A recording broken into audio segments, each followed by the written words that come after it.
basic bechamel sauce consists of milk, flour and butter. You can make a bechamel in 4 consistencies. 1 tablespoon of flour and 1 tablespoon of butter to 1 cup of milk is a basic thin bechamel. To increase the consistency of the sauce, increase the quantity of flour and butter, but leave the milk at 1 cup.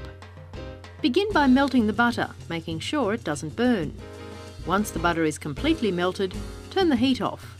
Now add the flour all at once and mix thoroughly until you achieve what is called a roux, which is a flour and butter paste. Many recipes will tell you to add your flour while the heat is still on. In my experience, that will cause a lumpy sauce. Now, add the milk gradually, mixing thoroughly after each addition until you have a very runny sauce. If at this stage you find it difficult to work with a wooden spoon, swap to a whisk. You'll find it will actually mix in much more quickly and much more evenly. Just make sure you get right around the edges of the saucepan so that you get all the flour and butter that's in the corners.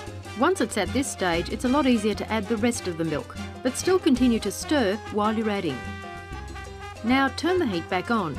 If you prefer to continue working with the whisk at this point, do that. Or switch back to the wooden spoon and continue to stir while your sauce is thickening.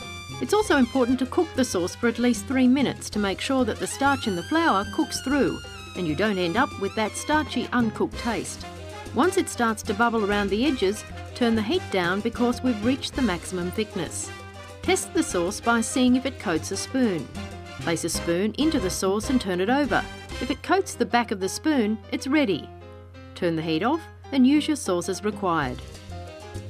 If you're not going to use it straight away, place it in a bowl and cover the surface with cling wrap to prevent a skin forming.